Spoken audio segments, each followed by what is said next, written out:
Hello and welcome to the 12th episode of the M-Wire Movie Week in Review. Today we are going to be discussing the Spider-Man film franchise in our Marvel Spotlight. I am TFG and Mike, and we threw Steve under the bus. Tonight I am joined by the Birdman, Mike the Birdman Dodd from This Week in Geek. Hello. Hey guys, what's going down? Not much. It's been a very, very frustrating couple of days. Yes, I completely hear you on that end. This is not a headshot episode. This is M-Wire, so I'm going to keep the negativity to a minimum. I'm about to put a nuclear bomb on that Chinese food place. I tried ordering from them again tonight, which I probably should know better now, which I will never order from this place ever again. I called them at 5:56 p.m.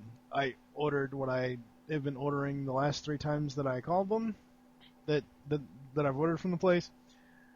The little girl said, okay, well, it'll be 30 to 40 minutes. 7:01 rolls around. Still haven't gotten my food. Call the restaurant. It's a Friday night. We are very, very busy. Well, then don't offer a fucking delivery service if you're gonna get... Anyway. Did they have any sort of a time guarantee?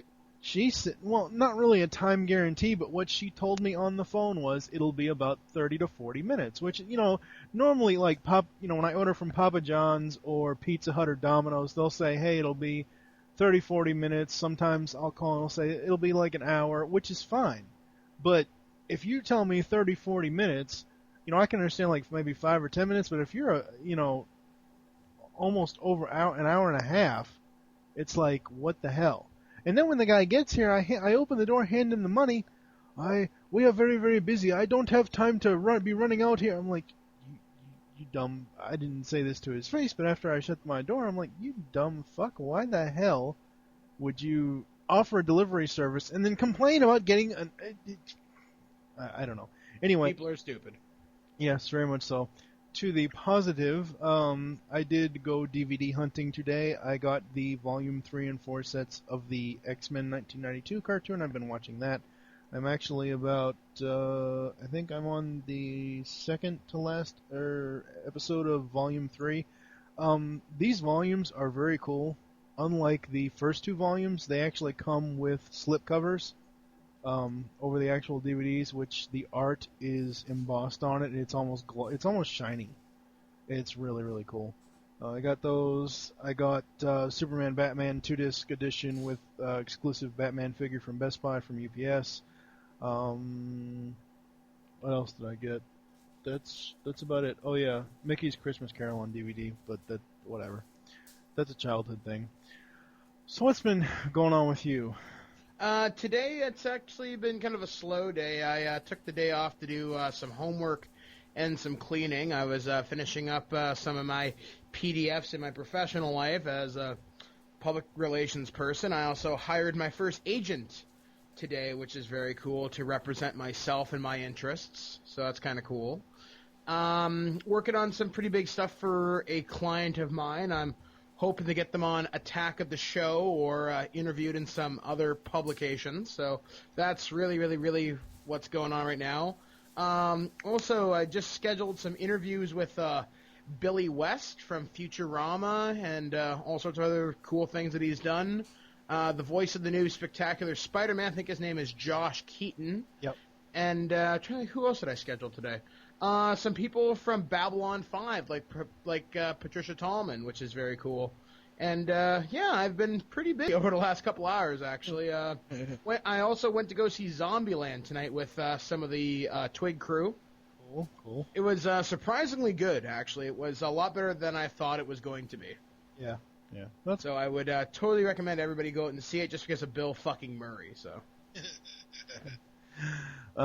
Yes, we are going to be talking about the Spider-Man movies today, and before we get into the actual movie discussion, have to bring up the fact of a certain Bruce Campbell fan completely ignored him at FanX. I didn't recognize him not covered in blood with a chainsaw on his head. Or a cowboy hat. And Or a cowboy hat. My mistake. So, Frisco County Jr. why don't you actually tell people what? I mean, I don't know if our listeners know what the actual story was. He commented on, was it your hat or a shirt or something? Yeah, I'm walking past Bruce Campbell. I'm doing an ENG for ScrewAttack.com, and I'm walking past Bruce Campbell. I've got my camera out. I'm just recording B-roll, and I walk right past him, pretty much right into him. He's like, "Nice hat," and I just kind of looked at him, just kept walking. I didn't realize who it was until much later, looking back at the footage. Like, I'm like, "Holy shit! I just totally dissed Bruce Campbell." Shit. But then again, he's one of those guys I know I'm never going to get a chance to interview in my career because he's been asked the same 10 questions his entire career, and he's at the point where he's so big, he doesn't have to talk to people like me. So I'm just going to quietly be a fan from the sidelines. Well, I mean, he is in that moronic show on USA, Burn Notice, so... You never know. I guess that is a possibility. I'm trying to think if I know the PR rep for that show. But still, it's just one of those things where, if I get a chance to talk to him, I don't want to ask the really boring questions. Like, I'm really looking forward to doing the Billy West interview, just so we can ask him why did he leave the Howard Stern show. Because I know that's a sore point of contention from what I have been gathering. So it'll be interesting to see what happens. Don't forget to mention the fact that he was in Space Jam. Oh, of course. I'll be asking him about many things, and there'll be many, many really cool promos coming up on Twig in the next couple weeks. Actually, this month is tremendously busy for us, actually. I've got all these interviews. Actually, I might be talking to one of the Ninja Turtles people, like we talked about on M-Wire a little while ago. Or, sorry, Tooncast, rather. I might be interviewing Kevin Eastman, so that'll be cool. Oh, that'd be really cool. Heck yeah. Yeah. I am definitely hoping for that. I work with the PR rep for that person, so we're going to see what happens. All right, I think we're going to get right into the discussion. We'll be right back after the trailer for the first movie. Not everyone is meant to make a difference, but for me, the choice to live an ordinary life is no longer an option.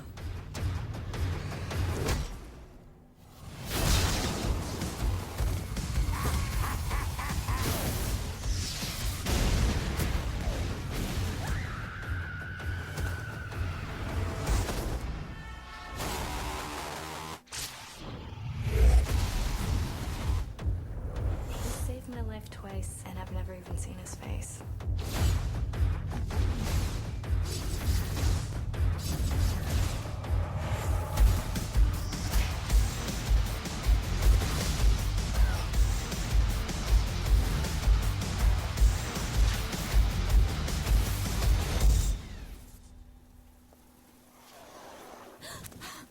You are amazing.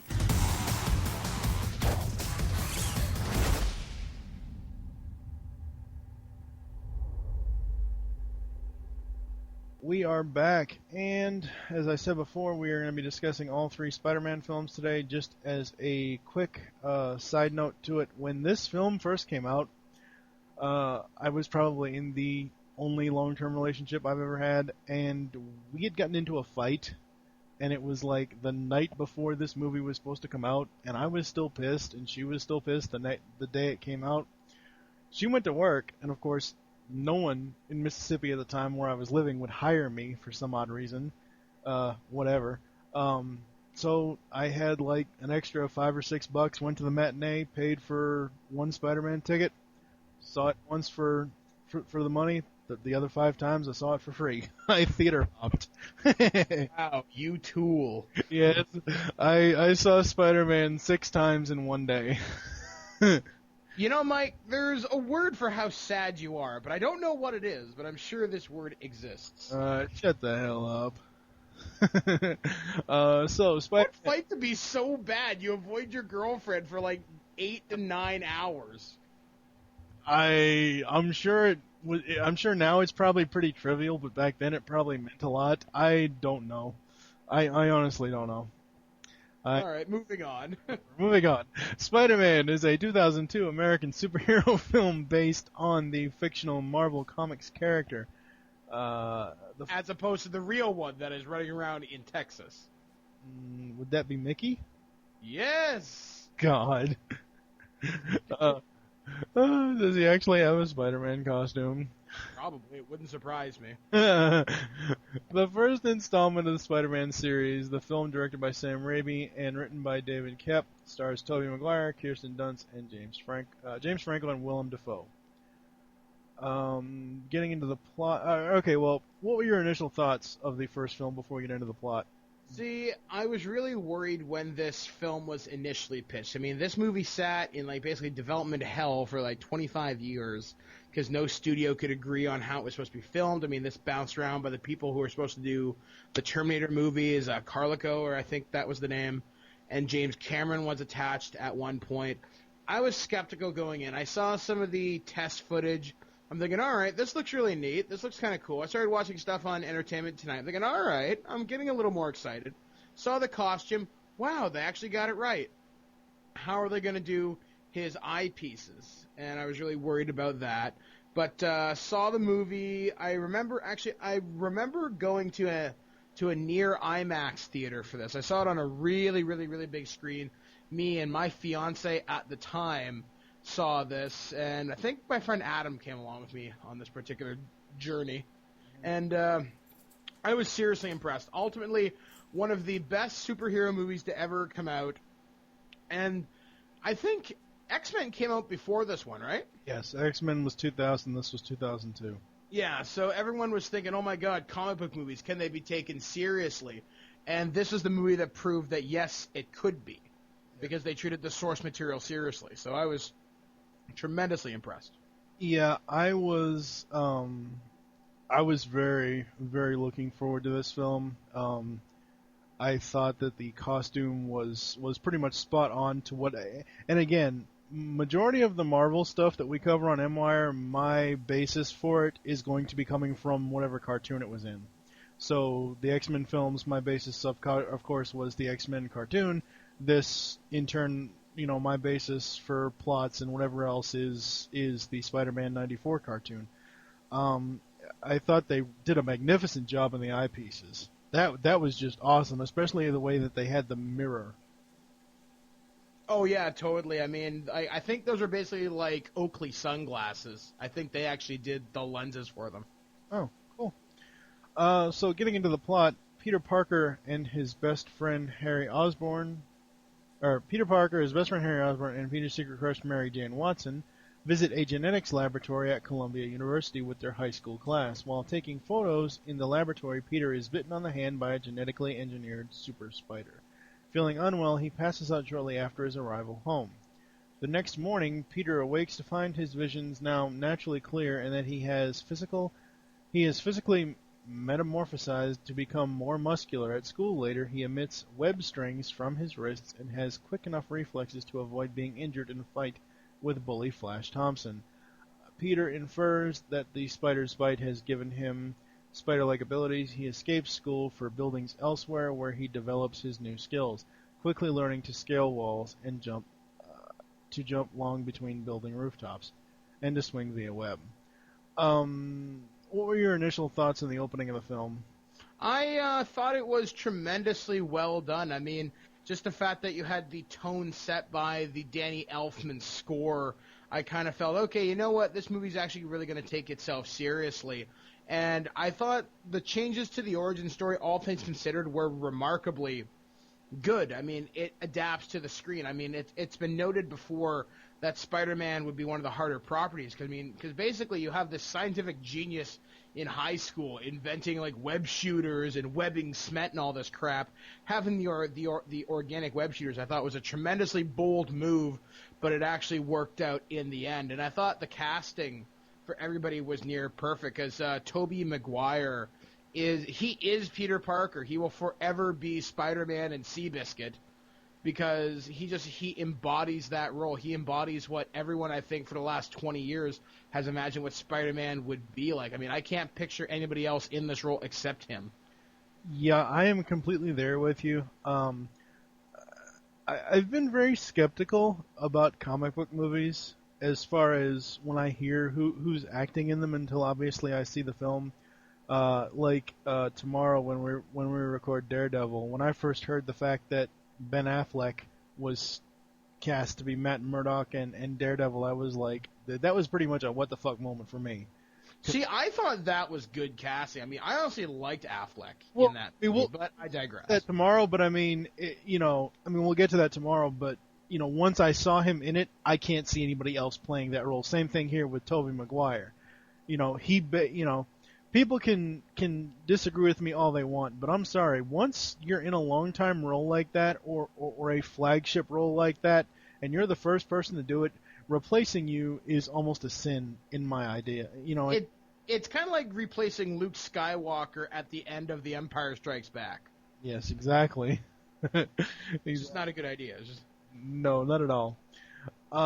Meanwhile, scientist and owner of Oscorp, Norman Osborn, Harry's father, is attempting to preserve his company's military contract, knowing that losing it will bankrupt his business. He experiments on himself with his company's new, if unstable, performance-enhancing chemical vapor, which increases his speed, strength, and stamina.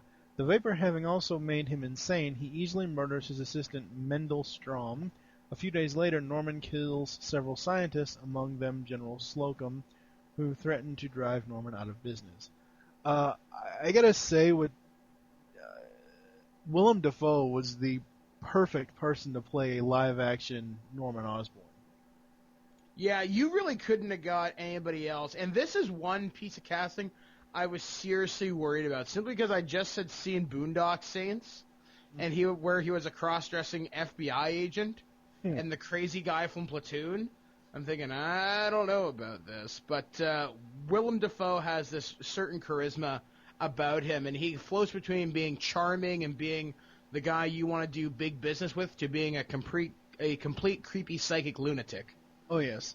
Basically, the way I view it is and I know they didn't do this, but the way I see it is they basically took the Norman Osborn animated character from the Spidey 94 show and basically brought him to life with Willem Dafoe. Now, I will have very serious negative opinions about the Green Goblin costume later once we get to that, but as far as playing Norman Osborn, there's nobody else that could have done it as good as he did it. Let's see here. Thumbing through the local classifieds, Peter sees a wrestling tournament ad offering $3,000 to any participant who survives the ring for 3 minutes. Figuring the purse to be enough for a car that will impress Mary Jane, Peter enters the tournament unbeknownst to his aunt and uncle. Driving him on tournament day, Uncle Ben expresses concern for Peter, advising with great power comes great responsibility. Peter lashes out in frustration and leaves. The wrestling scene, that was so funny. Oh yeah, I thought that was a surprising little bit of camp in there. You have Randy Macho Man Savage in a Spider-Man film. It doesn't get any better than that. I don't think they had to offer him much to get him into that role. No, considering it's basically making fun of the entire wrestling profession, if you can call it a profession.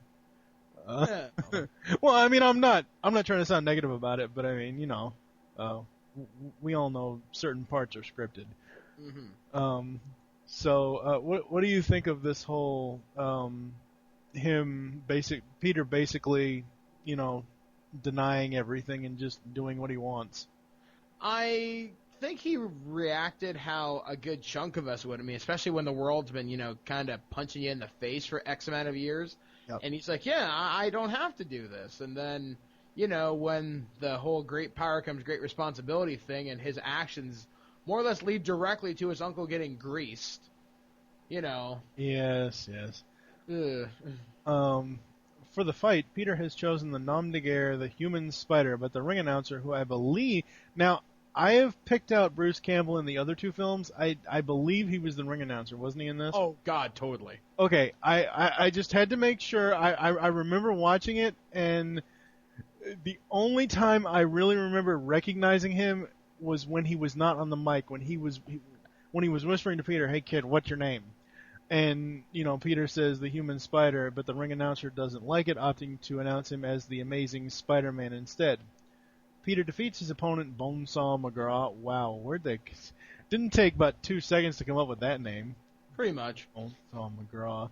But the man in charge only gives him $100 in prize money, using the excuse that he won in 2 minutes, despite the ad's explicit claim of 3 minutes. See, I think Peter should have beat the shit out of him. Like, give me my money or I will hurt you. But that's me speaking. That's not in Peter Parker's nature, though. Maybe if that happened in Spider-Man 3 with the Venom suit, that could have happened, but... Yeah. That's true. When Peter turns around to go, a thief comes into the office, but Peter, in retaliation for the promoter's deception, does nothing to stop the burglar from escaping with the promoter's gate money. Not long after, Peter finds his uncle on the sidewalk, shot by a carjacker. Ben dies in his arms. Peter tracks down the carjacker, only to find out that it is the same thief that he earlier allowed to escape. The murderer then threatens to shoot Peter, but he breaks his wrist before he can pull the trigger and falls out a window to his death. What did you think of the whole? Well, first of all, the wrestling scene part, and then the after part with the manager. It basically played out like I thought it was going to. I mean, you see this guy being a complete scumbag. Anyone who's dealt with anybody in the promoting business should know this. Yeah, you better fulfill your contractual obligations, so that they can find a way to shirk out of it, they definitely will. And, I don't know, I thought the burglar looked a little bit stupid. I mean, that's his name from the comic books. They call him the burglar. And he's running past Peter and all that. I'm thinking, I don't know. He looked too goofy to be threatening to me, but I think that was part of the point of the scene, to have him be disarmingly goofy. Then when he kills Uncle Ben, now you're an evil prick. But I don't know. I thought that scene was all right. I mean, I think it's after this scene, it's just after these couple scenes coming up here where the movie really starts to pick up steam. Oh, yes. See, I thought what made him goofy was the whole thanks thing as the elevator door closed. Yeah, that, and it's his face. You don't look threatening. You look like you should be working in McDonald's. He looks like the bastard son of Bobcat Goldthwait. Yeah. Well, stick a clown nose on him, he'd be a second for Ronald McDonald. I got a question. The security guard police officer or whatever that said, "What are you doing? You let him go." I've watched that particular part of the scene so many times because I know that actor from somewhere. I've seen him in something else because I remember that accent of voice, but I don't remember who or... I mean, he almost sounds like Chief O'Hara from the friggin' Batman 1966 show. I don't know who that guy is. He's probably just some random character actor. Probably. Upon graduating from high school, Peter decides to use his abilities to fight injustice. He dons both a new costume and a new persona, Spider-Man. When he arrives in a newspaper editor J. Jonah Jameson's office with the only clear images of Spider-Man, he is hired as a freelance photographer. Norman, upon finding out that Oscorp's board members plan to sell the company, attacks and murders them at the World Unity Fair, but Spider-Man arrives to drive him off before he can do any more harm. Jameson quickly dubs Norman's persona the Green Goblin. The Goblin later kidnaps Spider-Man to offer him a place at his side, but Spider-Man refuses, knowing that it is the right thing to do. At Osborn's and Parker's Thanksgiving dinner, Norman figures out, unbeknownst to Peter, Spider-Man's true identity. That night, the Green Goblin attacks Aunt May. You're right, this is where the film pretty much picks up. Yeah, and it pretty much doesn't give you much of a chance to breathe, but this is, I think, a really great example, at least in terms of editing and pacing, how a superhero movie can go. I mean, because it just goes, and you're never really bored. Yeah, I think the only time I actually caught a breath was when the kid was standing still, and then Spidey was like, "Come on, kid, move!" And then, of course, he swings in and saves him, but like right when Spider-Man is saying that, I'm like, okay, I can breathe just for half a second, and then, whatever happens. As Aunt May recovers in the hospital, wait a minute, the scene right before Goblin kidnaps him, when the Goblin shows up at Jameson's at the Daily Bugle, and then Spider-Man shows up, I laugh all the time when Spider-Man webs Jameson's mouth shut. Quiet, Mom and Dad have to talk. I laugh at that all the time. As Aunt May recovers in the hospital, Mary Jane admits to Peter a crush on Spider-Man, her frequent rescuer. She inquires whether Spider-Man ever asks about her. Peter reflects on his own feelings, at which point Harry enters, feeling betrayed by both his girlfriend and his best friend. Harry tells his father, of whom Peter loves the most, unknowingly revealing to the Green Goblin Spider-Man's biggest weakness. What did you think of the whole hospital scene? That was a little long to me, I thought. It was good, though. I mean, because you really got the emotional depth and the connection between Aunt May and Peter. I thought it was good for what it needed to accomplish. And then, of course, it always, it has the ever-present DC quip, you're not Superman, from Aunt May. Mm-hmm. That was funny.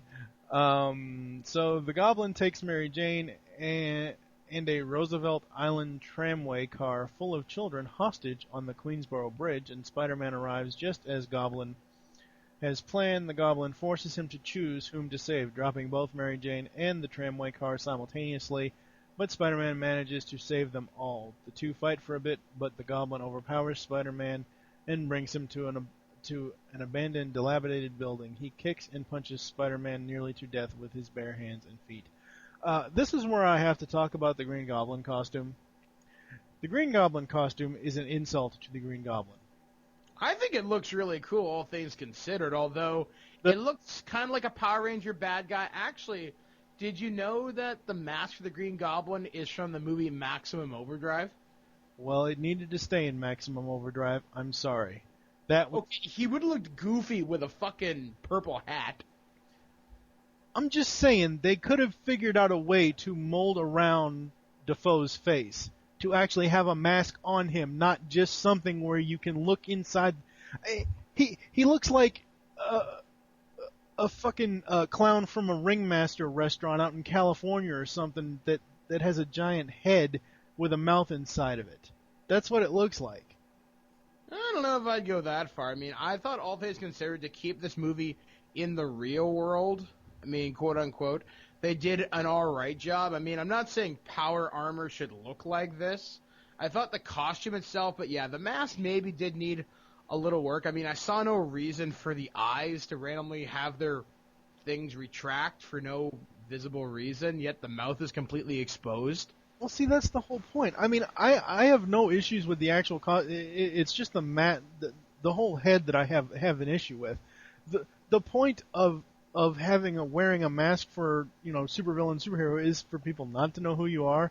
How can you not know who Green Goblin really is when his eyelids on the mask retract and you can see his eyes and you can pretty much see his whole mouth line?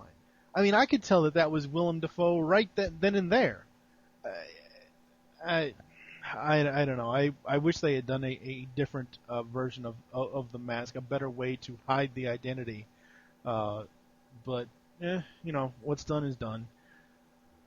Okay. And then you had the whole fight scene. Now I know for a fact that a lot of the Spider-Man stuff on the webs and stuff and swinging was digitally done. Those are a lot of cool moves, though. It still looked really goddamn cool. I mean, yeah. It looked awesome without really taking you out of the movie. However, I thought him swinging onto the American flag was a little much. At the end? Yeah, I'm thinking, Jesus, why would you just play the national anthem and, hand everybody an apple pie at the end of the movie? Because it was basically, I don't know, it was just so ridiculously, yay, American. Not that I'm dissing America, it just seemed really out of place with everything else. I didn't think that at the very end when he swings, I didn't think that was a flagpole, but I don't know, maybe I'm mistaken. I don't know. It's been a couple of weeks since I've actually watched the DVDs, because we were supposed to record this a couple of weeks ago, whatever. But I mean, overall, I don't know. So the Goblin boasts of how he will later kill Mary Jane, but the turn as an enraged Spider-Man dominates him and forces him to unmask as Norman contritely begs for forgiveness. His alter ego slyly, via remote control, positions his glider to to go through Spider-Man. The superhero avoids the attack, leading the glider to go through Norman instead. The latter uses his last breath to state merely, "Peter, don't tell Harry." One thing it doesn't, and this is the reason why I hate Wiki sometimes, I'm thinking maybe I should write up my own synopsises every time instead of just copying it from Wiki. They pretty much skip over some major, I know, but I figured it was an easy way to get all the information, to get it not really done quick, but done in an efficient way, because I tend to do run-on sentence. Anyway, one of the coolest part about the Spidey Goblin fight was when those blade things come out and Spider-Man is like doing backflips to avoid them. Oh yeah, the where they're in the burning building and he's throwing the kind of razor bats at him. Yep, that was so awesome. I thought that scene was pretty cool. However, to talk about the fight scene where Norman Osborn dies, there's just one cut, and I can't stand this cut, where he tries to force the Goblin glider through Spider-Man, and Spider-Man dodges it, and it just randomly, it just cuts to Willem Dafoe. Oh. I hate that. There's just something about that. I mean, Raimi, I appreciate you interjecting your own humor, but I think that kind of kills the emotional weight of the scene. Well, I think it was kind of like an oh shit moment, even though he didn't say oh shit. Well, yeah, but I'm just thinking, you're supposed to be the Green Goblin. You should be like cursing him as he goes, as he just killed you. You just were defeated. You should say something more epic. I mean, don't tell Harry makes sense to me. Yeah. Because he died as Norman Osborn as opposed to the Green Goblin. But still, I can't see the Green Goblin just being surprised. I mean, it's basically like him saying, "Oh, fiddly-dee, this will require a tetanus shot." You know what I mean? It was just so out of character. Spider-Man brings a now dead Norman to Harry's apartment. Just as he has laid the body down, Harry arrives stunned and angered, but the darkness prevents Peter's reveal. Harry turns to pull a gun from a drawer, but Spider-Man is already gone by the time he has turned back. Upon the conclusion of Norman's funeral, before leaving, Harry vows to Peter that he will kill Spider-Man as vengeance for his own father's death. Peter is all he has left now, he says. Then Mary Jane confesses her love to Peter and kisses him, but Peter hides the true feelings, feeling that he must protect her from Spider-Man's enemies' attention. Walking away from a now distraught MJ, he recalls Uncle Ben's famous words, "With great power comes great responsibility," and accepts his new life as Spider-Man. Just that whole funeral scene, I thought that was really good. That was a nice way to end the movie outside of the later swinging through the city. That's where the movie should have ended. Him walking away. Yeah, but, they spent all that money on the budget on the digital Spider-Man, so I don't know. Overall, how would you... We have a rating scale for MWire. It's basically 1 to 10, 1 being the worst, 10 being the best. But sometimes I kind of use it as an iffy thing. How would you rate this on a scale from 1 to 10? I'd say definitely a solid 8 or 9. Yeah, I would agree with you. I think the story was well done. I think the action was completely awesome. I'm going to give a shout out to our listeners here. In the trailer that you heard, there is a musical beat behind the actual talking and stuff. There is a musical theme from that first trailer. I want that. I have not been able to find that. It is like this. I can't even fake musically describe it to you. I'll email you the audio for it. If it's what I think it is, I think it's dun dun dun dun dun. It's like hard techno. Yeah, that's Leave You Far Behind by The Prodigy. Not sure. Going into the cast of characters, obviously, as we said before, you have Tobey Maguire as Peter Parker and Spider-Man. Tobey does a really good job. I mean, he makes you believe that he can be both of the characters. Yeah, totally. He totally suits it.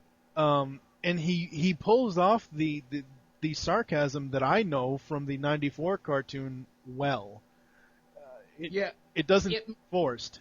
Yeah, exactly. It definitely suits the thing. And while I can't picture Tobey Maguire's character being all that, chatty, so to speak, it definitely suits it when he's in the Spider-Man persona. Now, Mike, just while I'm thinking about it, I just want you to take a look in the chat window here while we record and tell me if this is the song that you are indeed thinking about. But yeah, so while you check that out, I'll keep talking. So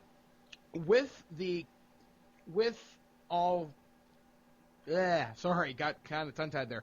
But yeah, you're right. Like, Tobey Maguire totally captured the essence of Spider-Man. He captured the wit. He captured the way that he moves and fights. I mean, basically, this was the best Spider-Man representation I think we possibly could have asked for. I mean, like, basically, this was the 1994 version. This was the Todd McFarlane version that we'd envisioned. Him doing all the really weird poses, but moving really cool and looking awesome while like doing it. And I can only imagine what Stan Lee's reaction was when he saw the first cut of this film, seeing his creation come to life, a character that was basically a throwaway. Because when Spider-Man was created, the then editor of Marvel said, "No, who's gonna read about a bug?" Who's gonna read about a guy in a bug costume? It's never gonna fly. But you know what? I'm canceling this anyway, so just give it a shot. And then it turned out to be amazingly awesome, pretty much, and people just loved it. While we're talking about Toby, one thing I did forget to bring up when he is learning how to do his powers, the all the hand signals and the go web go and all that was so hilarious. I don't know if that was scripted or if that was him improving that, but that was so cool when he's on the rooftop trying to get his web shooters to work. Oh yeah, I thought that was a go web, yeah. Shazam, and all this crap. I thought that was pretty awesome. The studio had expressed interest in actors such as Leonardo DiCaprio, Freddie Prinze Jr., Chris Klein, Wes Bentley, and Heath Ledger for the role before DiCaprio had been considered by James Cameron for the role in 1995, while Raimi joked of Prinze Jr. that he won't even be allowed to buy a ticket to see the film. In addition, actors Scott Speedman, Jay Roden, and James Franco were involved in screen tests for the lead role. Now, I knew about James Franco from the DVD special features. I did not know about a lot of these other ones. I think it would have been a very, very different film if you had the Joker in there as Spider-Man. Obviously, we didn't know at this time that Heath Ledger would go on to play the Joker as one of his last roles before he passed away. But just seeing some of these names in this information is very, very weird to me. Mm-hmm. Yes, and then we have Willem Dafoe as Norman Osborn / Green Goblin. As we said before, Willem Dafoe did an awesome job as Osborn. He also did I think he is best outside of the Goblin costume when he's talking to himself, between Norman's voice and the Goblin's voice. Yeah, totally. And I think they just filmed that. I can't remember. I know there was something funny how they filmed that scene. Like, I think he just performed to nobody there, and then he just did each thing separately, which I think was amazingly cool. Another surprising little bit of casting I thought was really well done, despite him not really being there all that long, was the kid that played Flash Thompson. Right, yeah. They pretty much ruined Flash in this movie. What? No fucking way. No. I mean, just not giving him enough. Yeah, that's totally true. Like this guy is. I'm actually interviewing him in a couple weeks. He's on How I Met Your Mother and some other stuff. But Joe, his name is Joe, and I can't pronounce his last name right off the top right now.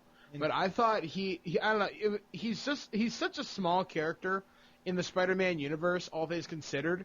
But I like how they even put him in the movie. I think that really added to the depth of how seriously they were taking this movie. Yes. To have little things like that. Oh, yes.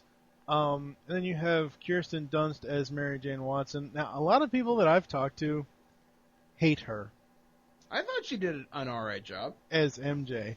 One guy I talked to on Twitter says that he cannot stand the fact that they got her to do MJ.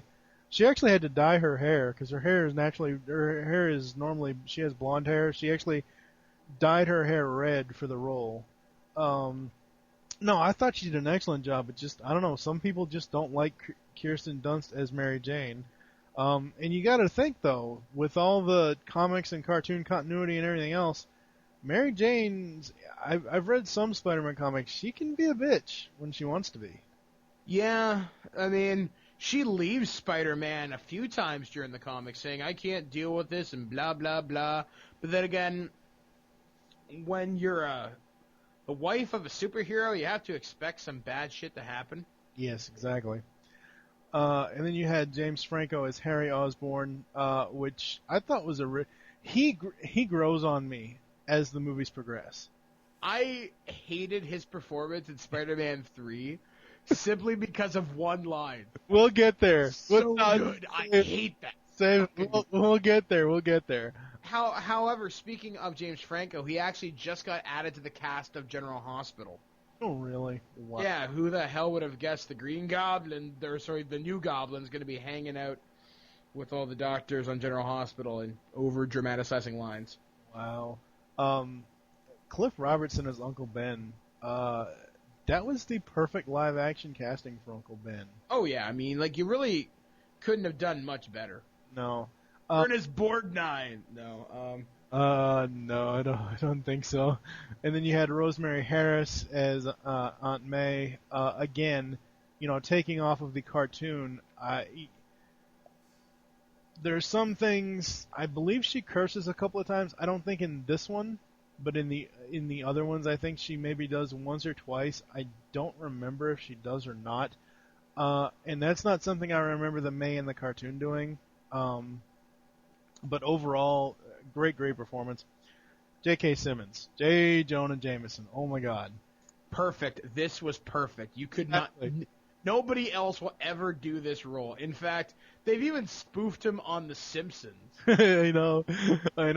Well, what doesn't The Simpsons spoof these days? But anyway, yeah. Especially since I have the Spider-Man 2.1 cut, and I didn't even know that. In the extended 2.1 cut of Spider-Man 2, they have him in the Spidey suit, which is hilarious. And then you have Flash Thompson, which, as I said before, is pretty much they treat him as a throwaway character in this one. You have Bill Nunn as Joseph Robbie Robertson. I don't know if he grows on me, but I don't know if I liked him in the role for Robbie. He doesn't have enough to do. No, he doesn't. Because normally he is, in the cartoon anyway, he is a huge supporter of Spider-Man, and he's friends with Peter. And here he's just like, well, just give the kid a chance, and that's pretty much it. So I don't know. And then Elizabeth Banks as Betty Brant, which I don't think once again didn't get enough to do in this. Yeah, pretty much. Bruce Campbell, a longtime colleague of director Sam Raimi, cameoed as the announcer at the wrestling ring. Yep, that Peter takes part in. Raimi himself appeared off-screen throwing popcorn at Peter as he enters the arena to wrestle. I'm not going to go... I mean, this is kind of running long on the first film, so I'm not going to go through any of the production stuff because it just... there's way too much information. I'm going to skip right down to the critical reception. Critical reaction to the film was well received by critics. Film review site Rotten Tomatoes calculated a 90% overall approval based on 207 reviews, and it scored 85% cream of the crop rating from major news outlets. The casting, mainly Tobey Maguire, is often cited as one of the high points of the film. I'm just trying to think. It's been a running gag on MWire where we make fun of Ebert just because he has pretty much hated almost every movie we've reviewed. Not all of the criticism was good, as LA Weekly's... yeah, I can't pronounce that. It isn't that Spider-Man is inherently unsuited for live-action translation, it's just that it's not particularly interesting or well-animated. Okay, these people are smoking stuff. That guy's an asshole, I'm sorry. Yeah, that guy's an asshole! The film has won several awards, ranging from Teen Choice Awards to the Saturn Awards, and was even nominated for 2 Academy Awards, Best Visual Effects and Best Sound. While only Danny Elfman brought home a Saturn Award, Raimi, Maguire, and Dunst were all nominated for their respective positions. It also took home the People's Choice Award for Favorite Motion Picture. Now, I'm sorry, these stuck-up assholes at the Academy Awards don't know what the hell that they're doing. I'm sorry. That's why I don't watch award shows anymore, because half the movies that are there I don't even know. This last Academy Awards, I think the only two that I even recognized was WALL-E and The Dark Knight. Well, they're basically all these obscure things that premiere at Sundance or TIFF, and they're basically... do you want to know how to predict who's going to win the Oscars, Mike? Watch Oprah. That's how you predict Oscars, the Golden Globes. If Oprah likes it, it'll win. Guaranteed. There was a Spider-Man 2002 video game based on the movie was released in 2002. It was released on, I believe it was released on the original Xbox, PS2, and GameCube. And GameCube. And that was done by Treyarch Studios, and these are the guys that are behind Call of Duty Modern Warfare. Or sorry, not Modern Warfare. That's Infinity Ward. Now these guys did Call of Duty World at War, and these guys they're a really, really solid team of developers. The first game I didn't feel was as good as the second one, which was developed. I'm not precisely sure, but we'll get to that in a second. And however, I did like how they introduced villains from the Spider-Man universe, like Vulture and the Rhino, to give the Spider-Man universe, the film universe, a feel like the comic book. I mean, if you notice in the first movie, they even mentioned mutants briefly. Yes. Oh, yes, they do, actually. The other thing we need to mention, I believe the Spider-Man movie is where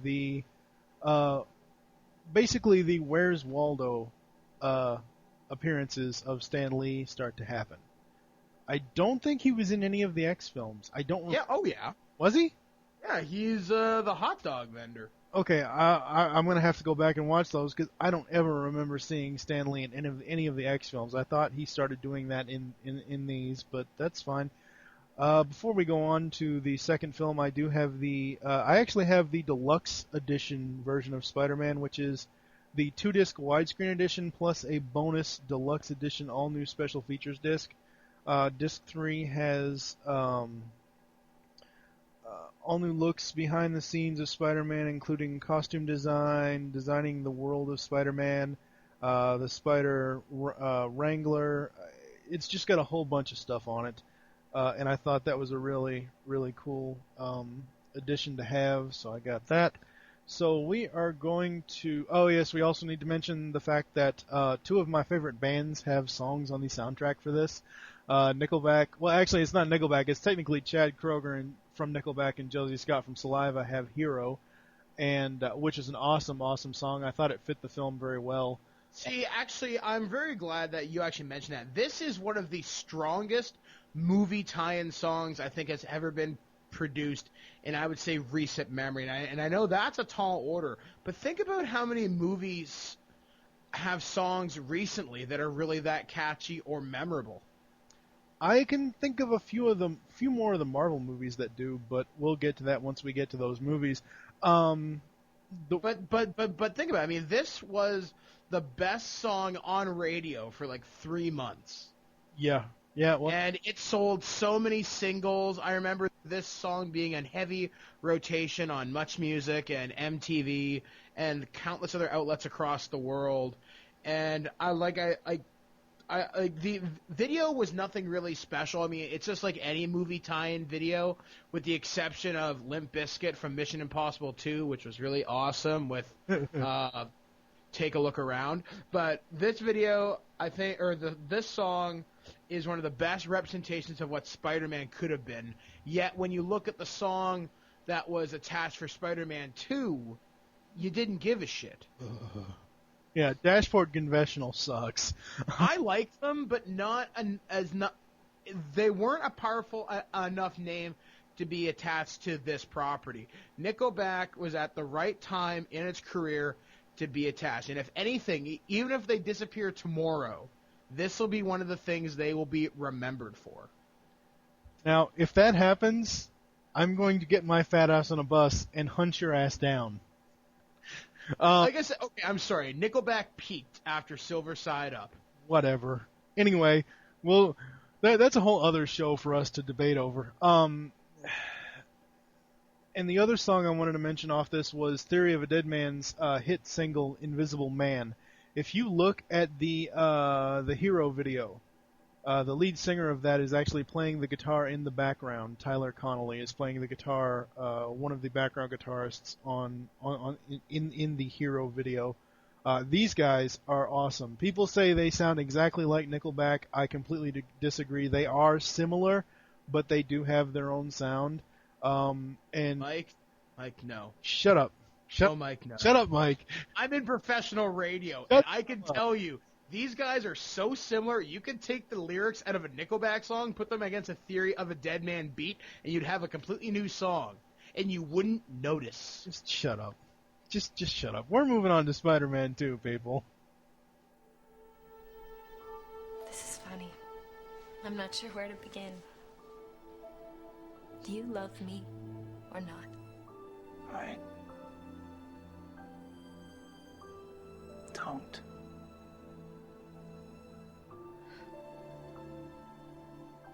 You don't. Kiss me. Kiss you. I need to know something. Just one kiss.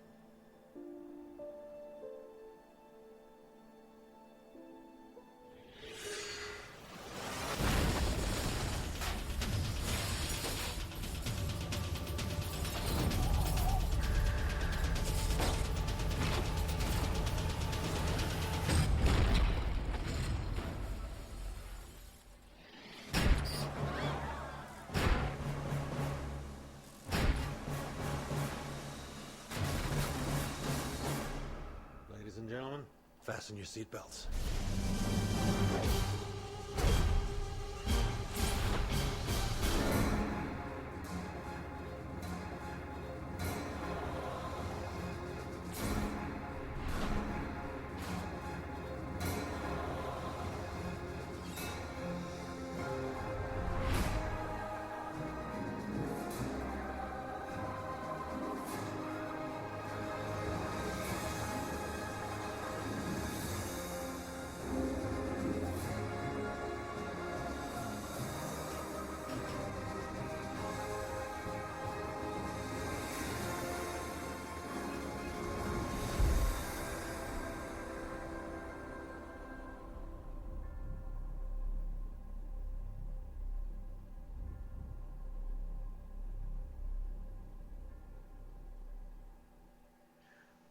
Up next is Spider-Man 2, which is a 2004 American superhero film directed again by Sam Raimi, written by Alvin Sargent, and developed by Alfred Gough and Miles Miller. Wow, the Smallville guys. Holy crap.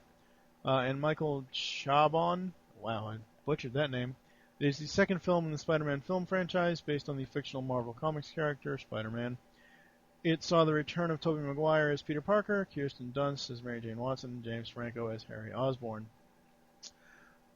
Set 2 years after the original film, focuses on Peter Parker struggling to manage both his personal life and duties as Spider-Man. What did you think of what is your overall beginning when you first heard about this or when you first saw it? What are your thoughts on it?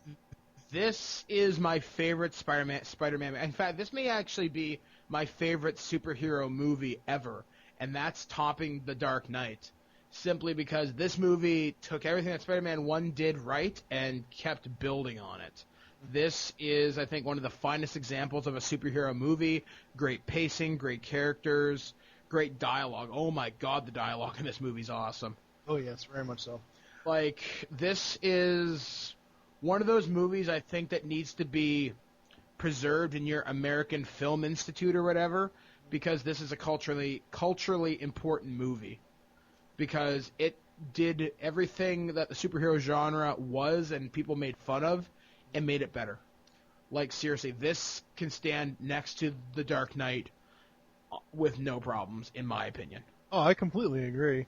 The only part about this movie that I did not like was that stupid daughter of the Russian guy. I hated that character. Yeah, she was unnecessary, that'll tell you. Is she from anything? Is she a reference to any part of Spidey's comic history?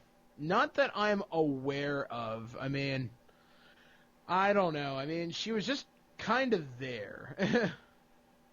Yeah, and it was kind of dumb.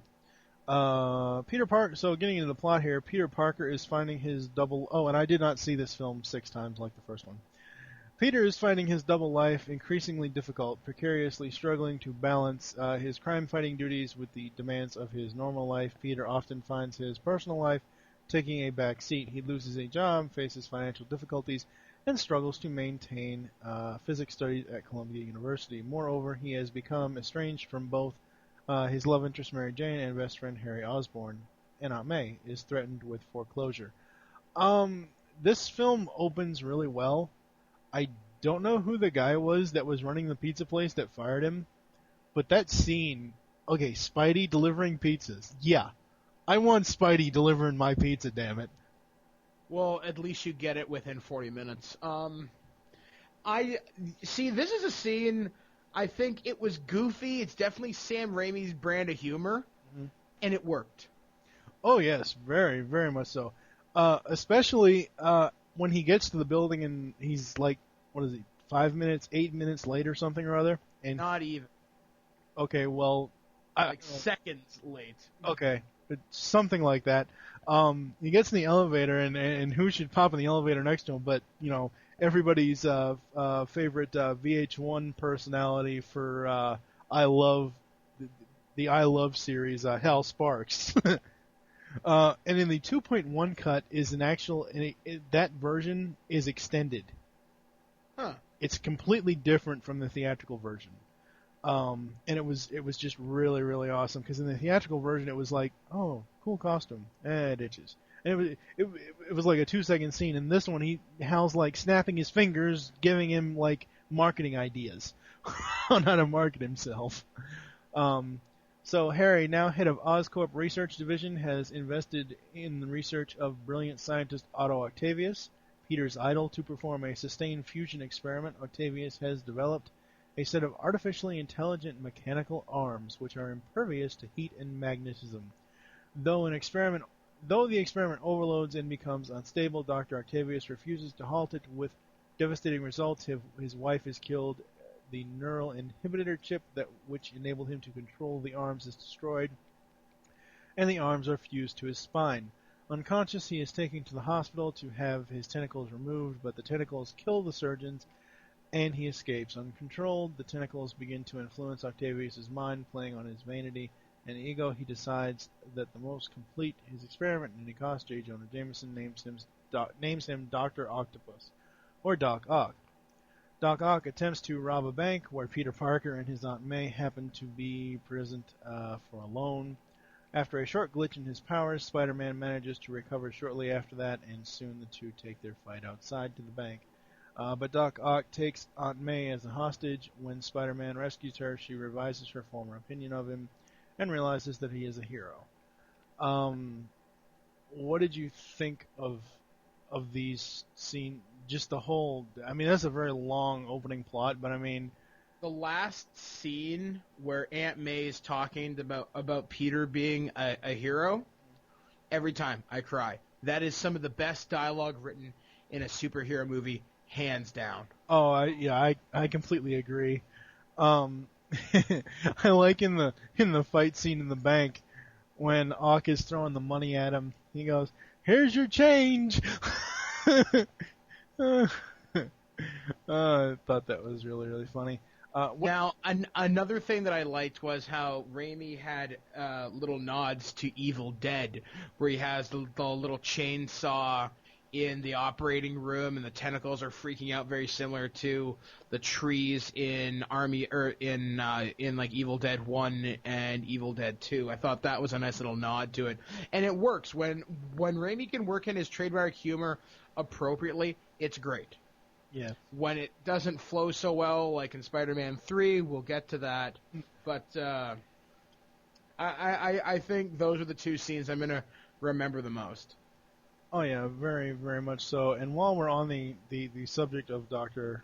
Octopus or Doc Ock, what do you think of Alfred Molina? I mean, we'll talk about him more later, but I mean, just initial impressions on him in the role. I thought that was fantastic casting as well. I mean, I didn't think anybody could pull off such a goofy sounding character, but Molina gave it a nobility. He really made it his own. I mean, I thought just the way that he interacted with, like, Tobey Maguire was great. The fact that you could see he was crazy, but he was driven, and there's a bit of a difference there. And I just thought that he did a fantastic job with this character. He really pushed to what could be accomplished with it. During a party, Peter learns that MJ is planning to marry J. Jonah Jameson's son, John Jameson. I'm actually glad that they found a way to work that in, because I remember at the end, I remember the Spider-Man Unlimited series where John Jameson ended up on an alternate Earth, and I'm very glad that they somehow worked that character into the film universe. He also gets into a physical altercation with Harry, who is under the influence over his loyalty to Spider-Man shortly after he loses his powers.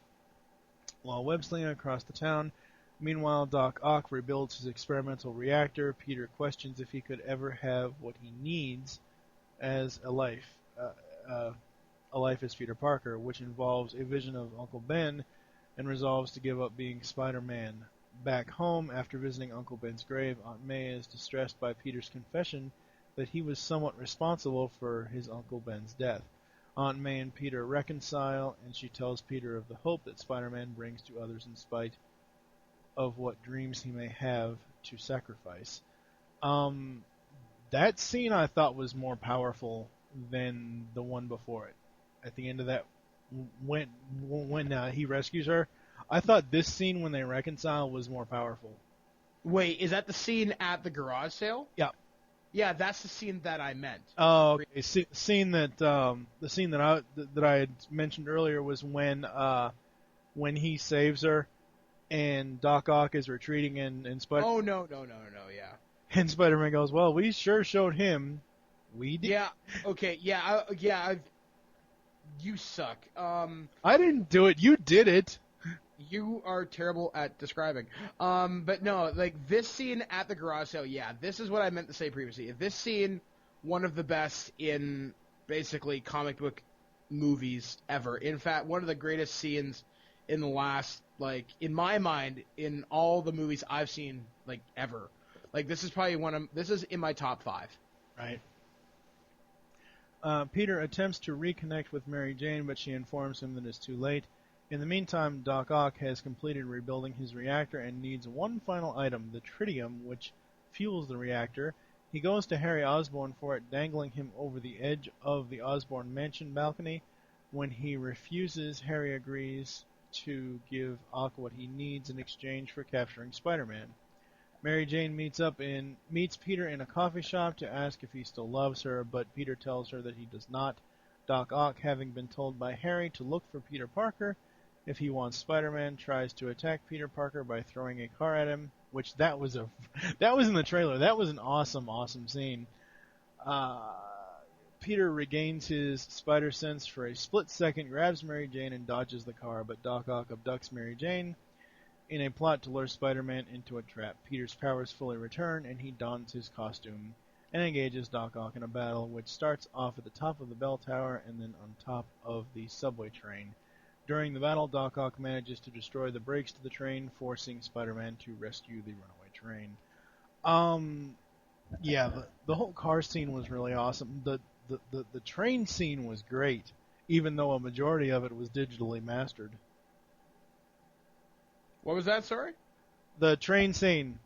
Yes. Majority of the train scene was digitally done. Yeah, and yet it worked. I mean, I thought a chunk of that was actually practical, but that's another really good scene where you get more of the emotional depth of the Spider-Man character when he's being treated by the New Yorkers, and I don't know. That's another one of my favorite scenes from like Spider-Man 2. Yes, and if you look at that scene, which I did not originally, but I saw a picture online. If you look in that scene, Phil Lamar is in Spider-Man 2. So, yay, the voice of Vamp from Metal Gear Solid and Mad TV, which is sad.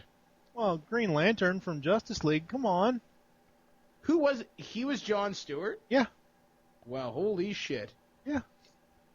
He went a higher octave than his normal voice to do that voice in Justice League. I think it was really good the way they worked in the New Yorkers on the train, though.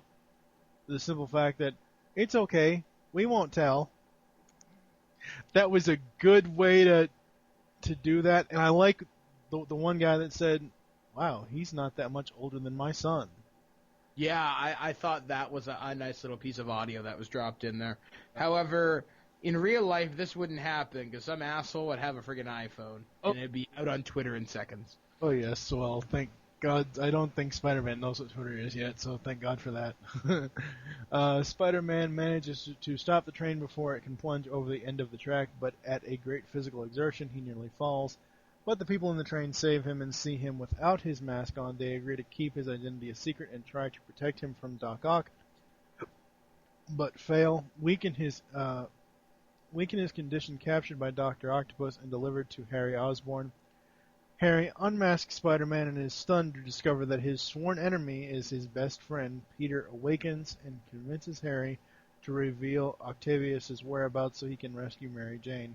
I gotta stop for a second. What did you think of the reveal?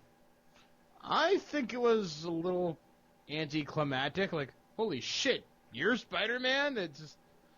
It wasn't what I expected. Now, I'm trying to remember how Harry found... Did Harry ever find out in the cartoon that Peter was Spider-Man? I know Norman knew at some point in the cartoon. Not that I can remember, but it wouldn't surprise me. Did he ever find out in the comics? I mean, was there ever a storyline somewhere saying that because of Norman knowing and him passing, I don't know. Off the top of my head, I'm not 100% sure, so I really, really couldn't tell you. Yes. Trying to think here. So, across town, Harry has visions of his... So after... Crap, I lost my place. Damn it! Anyway, basically, to pretty much wrap this up, I guess, for Spider-Man 2, Harry agrees to help Peter save Mary Jane. We go to the reactor site. Doc Ock Peter actually gets him to make him control the arms, which I thought that was really cool without the inhibitor chip, obviously. Mm-hmm. And then he basically self-sacrifices. He basically does an act of self-sacrifice, saying that he is not a monster, he's not the villain, or some line that Doc Ock says. And then, of course, Mary Jane finds out that Peter Parker is Spider-Man. And isn't this... Yeah, this is the movie where she... Yeah, it ends by her running down the street in her wedding dress. And then realizing, oh my god, I love him, and yeah. and of course, she persuades Peter to finally let her in while accepting the need of his vows by letting him respond to a sudden call for help. She looks on in uncertainty as Spider-Man swings away, and before he actually swings away, she says, "Go get him, Tiger," which I like that they worked that into her character. Yeah, I thought that was a nice little bit of a nod there. Yes, very, very much so. Again, great casting as far as Maguire, Dunst, just the regulars that were in the first film. Dylan Baker as Dr. Kirk Connors. I thought that was great casting. See, this is a plot thread I really wish they had actually developed a little bit more across the three movies, that he's going to become the Lizard. Yes. Actually, was he in the first film? I think so. Actually, I don't think. I don't think so. Off the top of my head, I haven't. It's been so long since I've seen the first one. When I was watching the second one, when I first watched it, I obviously I know who Dr. Kirk Connors is, and he becomes Lizard. I didn't notice that he had his arm already chopped off. Yeah, I thought that was kind of cool how they kept that consistency. Right. And then, of course, you have, as we said before, Alfred Molina as Dr. Otto Octavius, which, again, great casting for a villain. He didn't really need a mask, thank God, outside of those bright orange goggles, which obviously needed for the radiation. And I don't ever... He usually just had glasses in the cartoon, didn't he? He never really had a... Well, he had stupid-looking goggles, but... Yeah. And at least here, his costume looked a little bit more believable as opposed to the spacesuit, as I affectionately recall it in the cartoon. Yeah.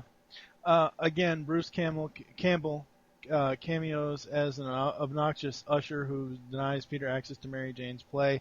Now, I like his cameo in this much better than the first film, only because it is longer. Yeah, because you really get to see Bruce Campbell just kind of playing with him. Yes, very, very much so. Just go down here. As far as the awards, Spider-Man 2 won the Academy Award for Visual Effects and was nominated for Sound and Sound Editing. The film won Saturn Awards for Best Actor, Best Director, Best Fantasy Film, Best Special Effects, and Best Writer. It's won a ton of awards. It won a lot more awards than the first film did. The second film is probably the best in the franchise so far, pretty much. And of course, it does have the DVD release. It does have the original 2-disc special editions that include selections of trailers, 2003's VH1 Go Inside Spider-Man. An extended cut of the film with 8 minutes of new footage was released as Spider-Man 2.1 on DVD April 17, 2007. In addition to the new cut, the DVD also included a new special features not on the original release, as well as a sneak preview of Spider-Man 3. The film was released on Blu-ray High Def at October 2007 as part of the Spider-Man The High Definition Trilogy box set. I really don't care about the soundtrack for this film at all, outside of There was nothing memorable on this soundtrack whatsoever. Okay, there's 2 tracks that I liked. It was one by Maroon 5, Don't Ask Me Why. I don't know, I think it was called Woman. Don't ask me why I like that. The other one was... Wow, you're gay. Shut the hell up. Shut the fuck up. The other one was by Train called Ordinary, which I thought that should have been the hero version of Spider-Man 2. It should have been the mainstay track instead of that crappy Dashboard Confessional song. Yep, the soundtrack for this movie was complete dog shit, which is about the only negative thing I can really say about Spider-Man 2. Actually, the soundtrack for Spider-Man 3 was even more dog shit. That soundtrack was non-existent. Exactly. Yes. Very, very much so. Final thoughts from me on Spider-Man 2. Very, very well done. I would give it a solid 8 or 9 out of 10. What about you? What are your final thoughts on Spider-Man 2? 9.5. This is about as close to perfect for a superhero movie outside of the Dark Knight that you can possibly get, and I think this is Marvel Studios' second best work. With Iron Man being its first, right? Yes. Because the Hulk movies suck ass, I'm sorry. Yes. Well, hopefully Double D will have a rant for us on that episode. Oh, probably. So we are going to move on to Spider-Man 3.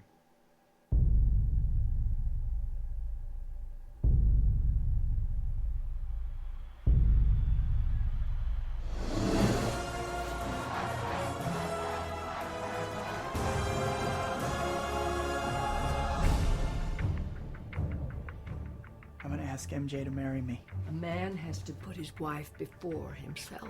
Can you do that, Peter? Yeah, I think I can. We have some new information. This is your uncle's actual killer. We lost his trail 2 days ago.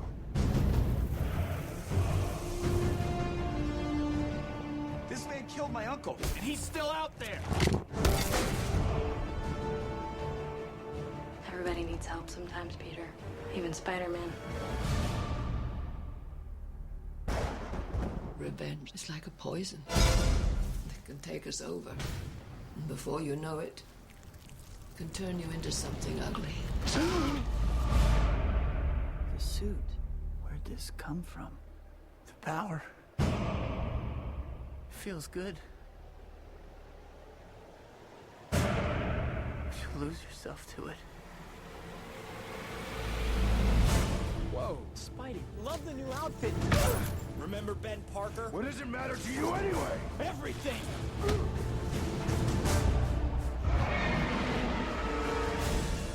you want to push me away? Why would I want to push you away? I love you. You knew this was coming, Pete. I didn't kill your father!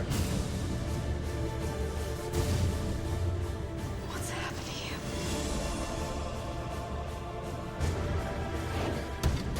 We've all done terrible things to each other. But we have to forgive each other, or everything we ever were will mean nothing. I need your help. I have to stop it.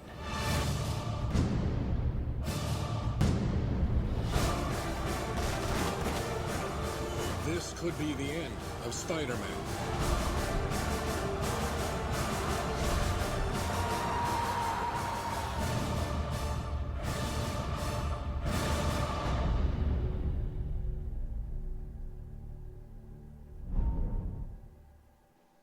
Spider-Man 3 is a 2007 superhero film written and directed by Sam Raimi.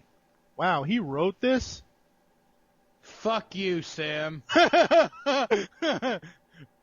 With screenplay by Ivan Raimi and Alvin Sargent. Oh, before I go into any more of this crap, this technical crap, I noticed something. I'm a big fan of Sequest DSV TV show, and his brother is in all three films. Ted Raimi is in all three of these films as one of the newsboys of Jonah's. So, what are your initial thoughts on Spider-Man 3? And be gentle. We can save the harsh stuff for later. This movie is as close to cinematic pain that I have experienced since fucking Pootie Tang. Wow. And I invite you to look that up on Google and YouTube. Spider-Man 3 is crap. However, that being said, it is entertaining crap up until the last 20 minutes where you want to gouge your eyeballs out with salad forks. And then, every time Topher Grace is on screen, for every second he's on screen, a kitten dies. Every time somebody buys this DVD, you just put money into the hands of drug dealers. And rant. Yes. Someone has the exact same opinion of you, and I had posted my DVD collection on a forum somewhere. I don't remember what it was. I believe it was the Earth-2.net forums. Yes, shameless plug. But I had listed the Spider-Man Deluxe Edition as Spider-Man 3-disc Deluxe Edition. And then, in between Spider-Man 2, or, at the end when I was listing Spider-Man 3, I listed Spider-Man 3 2-disc Special Edition. They actually thought I meant I bought Spider-Man 3 twice, and they're like, you poor soul, why the hell would you buy that movie twice? I'm like, no. But anyway, getting into the plot of this one, Peter Parker has begun to feel secure in his life and plans to propose to Mary Jane. While Peter and Mary Jane are on a date, a small meteorite crashes nearby, and an extraterrestrial symbiote attaches itself to Peter's moped. Meanwhile, escaped convict Flint Marko falls into a particle accelerator that fuses his body with the surrounding sand. The result allows him to shapeshift at will, becoming the Sandman. Peter's best friend, Harry Osborn, who seeks vengeance for his father's death, which he believes Peter caused, attacks him. During the scuffle, Harry suffers an injury to his head, and he basically gets amnesia, making him forget his vendetta. The beginning, I didn't like the beginning scenes of this film. Outside of the fact that they're on a date, I didn't like the whole fight with him and Harry. Because he's not in fucking costume. It was retarded. He's not in fucking Painfully retarded. I don't remember ever, in any Spider-Man comic book that I've ever picked up, or the cartoon, him ever going web-swinging as Peter Parker in a battle. It happens rarely, but yeah. See, parts of that scene were cool. Parts of it were so stupid. I don't know. Just the entire opening for Spider-Man 3. This movie did not need the black costume. Or if it was going to have it, they should have left the Venom story alone until the end. But just keep going, because I've got a double-barrel shotgun full of fuck on this, man. All right, we'll fire off a few shots here in a few minutes. Later, during a festival honoring Spider-Man for saving Gwen Stacy's life, Sandman attempts to rob an armored car and overpower Spider-Man, and Gwen's father, police officer Captain Stacy, later informs Peter and Aunt May that Marco is the one who killed Ben Parker. Retcon! Stupid! I completely hate... Yeah, I know it was retcon. I completely hate the fact that they had him upside down and kissing her like what happened in, I believe it was it the second, was it the first movie? Yeah, it was the first movie. That was complete shit. That was just complete and utter bullshit. I'm sorry. That there was no point to having Gwen Stacy in this movie. Yeah, pretty much. I mean, I like Bryce Dallas Howard. I think she's hot and she can act. But seriously, you did not need to be. This was unnecessary. Like this movie was unnecessary. Yes. A vengeful Peter Parker awaits for Marco to strike again. The symbiote bonds with his costume while he is asleep. Peter discovers that not only has his costume changed, but his powers have been enhanced as well. The black suit brings out the more vengeful, insensitive, and arrogant side of Peter's personality, exemplified by a near-lethal attack on Sandman during a battle. Now, as much as you dislike the fact that the whole Venom thing was brought in, I like black-suited Spidey. It's fine. I think the idea of introducing the black suit on some level is okay, but to touch Venom as a subplot is complete bullshit. And I don't know, like, Black Suit Spidey's cool and everything. I like what they do, except when he does the emo flip, when he gets the suit, let me tell you, Mike, a little piece of my soul died at that moment. And I was in a theater in the middle of bumfuck nowhere. When everybody saw that hair flip thing, let me tell you, hilarity ensued. You should not laugh at a serious moment for a character. Yeah. Ugh! Fuck you, Sam Raimi, you stupid bastard! You fucked this up! Oh boy, let's hope you don't ever get an interview with him. I don't think you'll be able to control yourself. I'm gonna call him an asshole for that, straight out. God. Oh my God. The shift in Peter's personality alienates Mary Jane, whose career is floundering, and she finds solace with Harry. Harry recovers from his amnesia and, urged on by an apparition of his dead father, forces Mary Jane to break up with Peter. After Mary Jane leaves Peter, stating that she is in love with another man, Harry meets him at a restaurant and claims to be the other man. Later, Peter finds him at the Osborn mansion. With the help of the black suit, Peter is victorious in a brutal fight which leaves Harry's face disfigured. Influenced by the suit, Peter exposes and humiliates Eddie Brock, rival freelance photographer who has sold fake pictures to the Daily Bugle, supposedly showing Spider-Man to be a criminal. Meanwhile, Sandman recovers from his injuries and swears revenge on Spider-Man. Now, I do have to say one thing about the whole Brock angle in this. Going back to my reference of the cartoon, they did get that right, though. How he got the costume? Well, no, as far as his whole spiraling out, because I remember specifically Hank Azaria as Eddie Brock in the cartoon saying, basically blaming Spider-Man for everything that had happened to him in his life. And they got that right in this, where, he goes off on and gets himself fired, and then he, loses what's-her-nuts, Stacy, and all that stuff. And now, as far as the scene with the, we'll get to the scene where the whole, Peter gets the black suit off of himself. So, what did you think of this whole thing I just read through? Where do I start? Does it hurt? Does it hurt? First off, Topher Grace, you should never be allowed near a comic book movie again. Oh boy. Second of all, Eddie Brock should, I don't know, I wish they'd done a little bit more with it. I mean, I liked how they kind of worked around how Spider-Man did fuck up Eddie Brock's life, though Eddie did bring it upon himself, because in the comic books, Eddie gets the wrong story and says this innocent guy is actually this serial killer, whereas it's when he's actually not, so the press convicts him instead. And I don't know, there are just so many things did wrong with this character outside of, when the suit comes off of Parker, that was awesome. Oh, yeah. Yeah, well... That's exactly how it should have been done. Oh, yeah. And even when the costume covers Topher Grace, I was okay with that. That was okay. But keep going, because I've got a Venom rant coming up. Okay.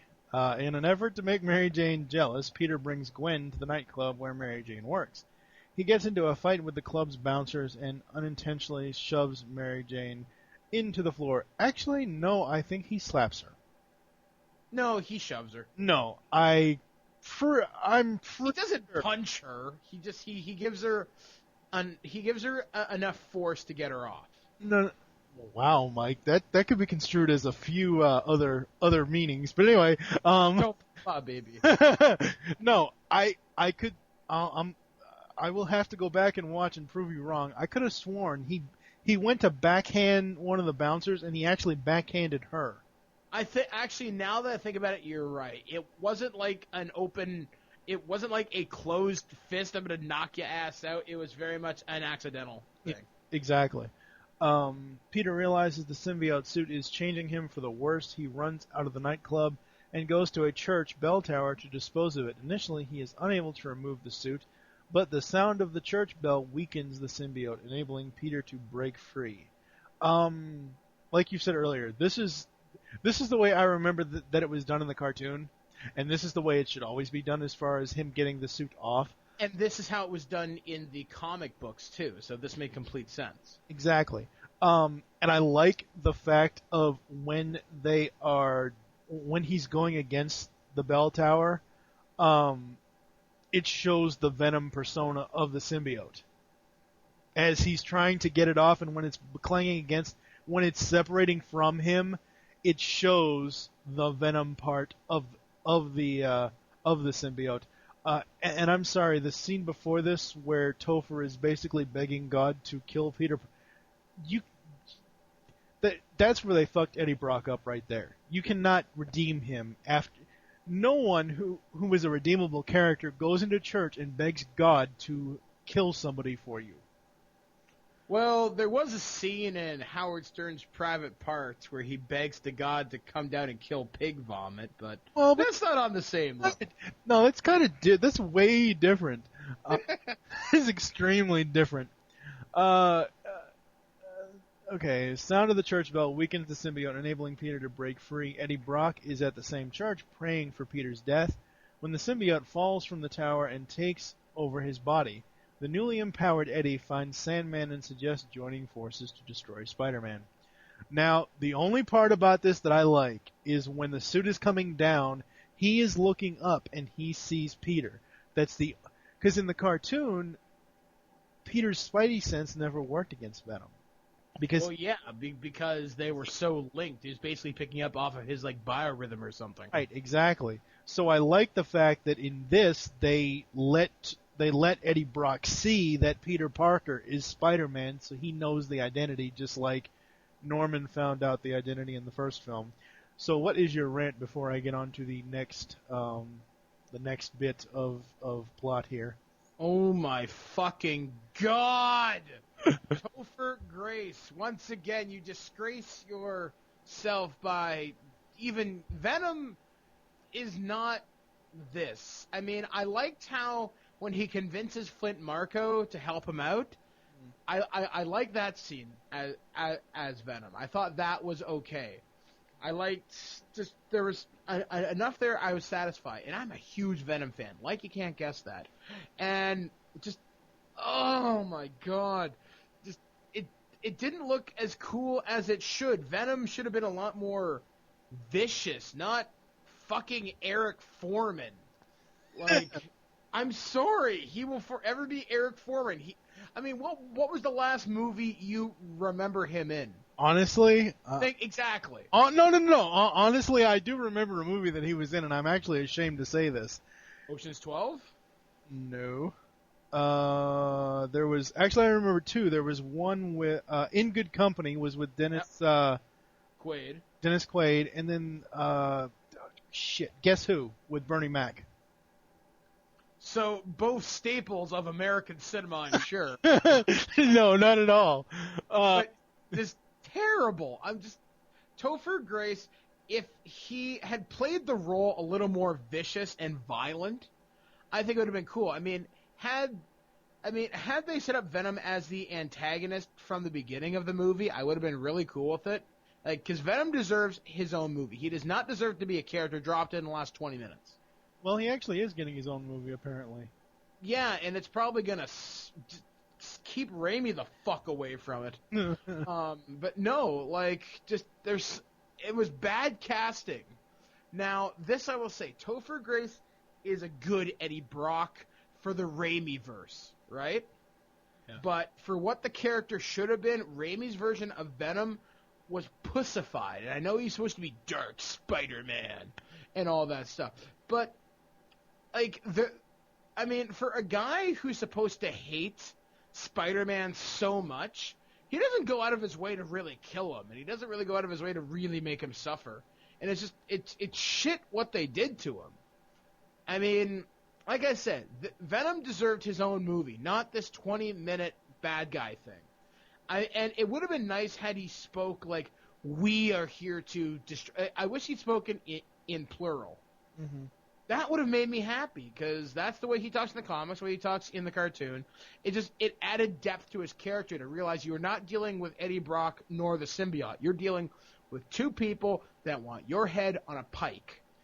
Now, see, when I first saw this, and I saw the sign, we are waiting, or come to wherever they had Mary Jane and said that we are waiting, I didn't put two and two together at the time that he and Sandman were working together. I thought it was talking like what you were just saying. I thought he was talking in the plural through the sign, but he wasn't doing that. Yeah, I really do agree with you. The only thing that I like about the Venom character in this film, I did like the way the costume looked. It looked okay, but I wish they'd had the white Venom logo on the front of it a little more pronounced. At least the eyes were fairly close to the cartoon version. Yeah, that part was close enough. Yeah. It's not the worst costume in the Spider-Man films. That goes to Green Goblin. Yeah, I will say, yep. But the fact he didn't look buff enough kind of bothered me too. Yeah. So, to end the movie here, the pair put Mary Jane in a taxi cab and hang it from a gigantic symbiote web. Peter approaches Harry for help, but it is turned down. However, Harry learns the truth about his father's death from his butler Bernard and arrives in time to rescue Peter. They form an alliance against the two villains, and fight progresses. Eddie attempts to impale Peter with Harry's glider, but Harry jumps in the way and is fatally wounded. Peter recalls how the church bell's toll weakened the symbiote and frees Eddie from it by clanging several metal pipes together to make some vibrations. Sonic vibrations. I read that wrong. Peter throws a pumpkin bomb at the symbiote just as Eddie attempts to rebond with it, causing both to be destroyed and resulting in an explosion. Now, I do have to talk about this scene really quick. I did like the team-up of the two. The only reason why I don't like it character-wise, I like it the way that the stunt played out, with them going up the building and them helping each other out, going from the sky surf thing to Spider-Man swinging. I like the visual. I thought that was kind of cool. I'll admit though, but I just realized we've barely talked about Sandman in this whole conversation because well I'm sorry, he's Lowell from Wings. Anyway, moving on. I thought this was kind of a cool fight sequence. I mean, it was neat. However, the way that they killed Venom, he poofed. He turned into a puff and smell. I laughed so hard. People were telling me to shut up in the theater because it was so retarded. Like, poof. Before I read the final plot paragraph, let's take some time, just a couple of minutes, to talk about the Sandman character. First of all, Thomas Hayden Church, perfect casting for this. I mean, he looks the part. Oh yeah, we'll get to that once we get to the cast of characters for the new people. The Sandman character, Flint Marko character, I like how they, even though even though they retconned their own movie, I like how it was interweaved to fit within the plot of the first film. Yeah. As far as him killing Uncle Ben, I like how they didn't basically totally discard the carjacker guy. And he's basically a guy just out to save his daughter. That's what he's out for. I mean, he specifically says he's not a bad guy, and of course, this accident happens to him, and he becomes a bad guy, but he's doing it for reasons that he thinks is right. Mm-hmm. Like, I think the Sandman character was an interesting person to put into this universe, like, to use as a bad guy. Yeah. However, though, I think he would have played off a different villain better. Like Electro or Hydro Man. Or the Vulture. I think there just would have been a better chemistry. Or Mysterio.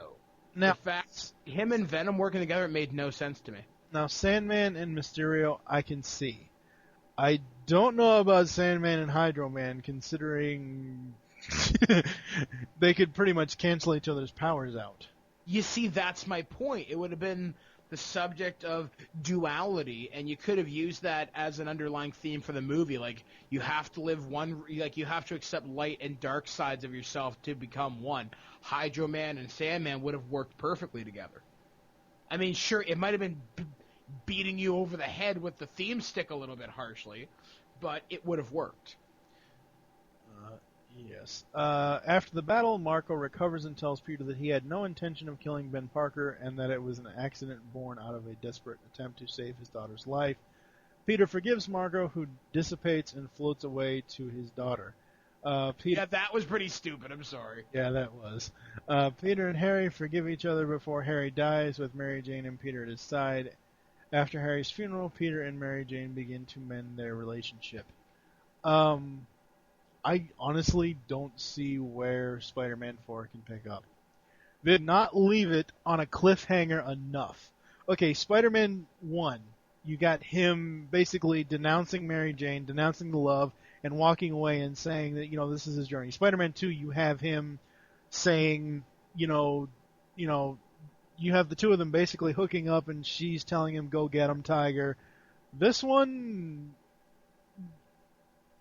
I think this is going to be one of those film franchises where it's going to be like, and I'm sorry, Mike, don't yell at me, but I have to make a Star Wars reference. It's going to be first 3, next 3, and then whatever else comes out. It's going to be like almost 3 separate film franchises for Spider-Man, because I don't see where Spider-Man 4 can pick up from this ending. It depends on what universe they want to take it in. I mean, if they keep playing in Raimi's universe, yeah, they're going to have some trouble. If they let some of the conventions go from the Raimiverse, I could see him fighting Mysterio. I mean, maybe someone frames Spider-Man for murder or something like that. Or maybe pick up a storyline like Maximum Carnage, have another symbiote and have it be Carnage, and have him trying to stop a serial killer or something like that. See, that would be okay. Right. But I don't know. You're right, though. I mean, they didn't leave a whole lot of room around here to move around. They basically kicked themselves into a corner with this film. And it's not that I can't see those villains being, any of those villains you just mentioned being in Spider-Man 4. It's just, how would Spider-Man 4 start other than starting from fresh? Other than doing what Marvel has done with Punisher and Hulk, having the 2003, 2004 versions of those films, and then, 2008, 2009 versions of reboots. I don't see how this current franchise that we have of Spider-Man can coexist past this film without being a reboot and doing something completely different that has nothing to do with this film. Yeah, I like you basically hit it right on the head. I don't see how the hell they're going to move forward. Yep, I don't either. Again, Tobey Maguire, excellent as Spider-Man. Maybe it's because I haven't watched it in a couple of weeks, but I didn't really hear a whole lot of quips from him this film. There wasn't like that whole him against Jonah or him against the villain thing. It was basically Peter enraged, and it wasn't the happy, friendly neighborhood Spider-Man type of film to me. I think everybody was getting tired of the character by this point. Yes. And I don't know, like you could have simply left this franchise off at 2 movies, and it would have been okay. Oh yes, very, very much so. I agree with that. Again, Kirsten Dunst, she does good as Mary Jane. James Franco, this will be the final film that he plays Harry, obviously, because Harry dies. That one, he was an asshole in this movie, and I couldn't stand James Franco in this. Yeah, I don't like that route for Harry's character at all. So good.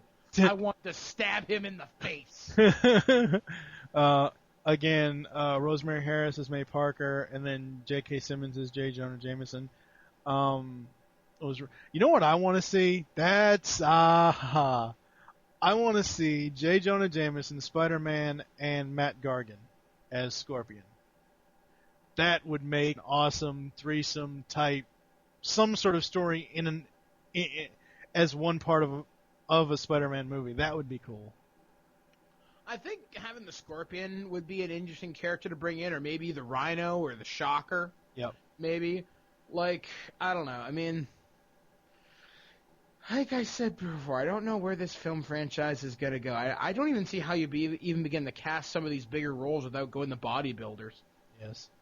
Well, maybe that guy who was in Universal Soldier, that Bill Goldberg guy. I don't think he'd make a bad Rhino or even a Matt Gargan. Yep. I did like seeing James Cromwell in this as Captain George Stacy. That was kind of cool.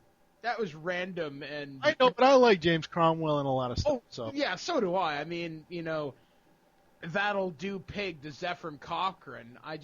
It was unnecessarily high profile, but I guess he did it because he was a fan, I guess. Yeah, and then of course, we said before Thomas Hayden Church, which I actually remember him most from a Dean Koontz movie, Mr. Murder. I remember him mostly from Wings. Wings, yeah.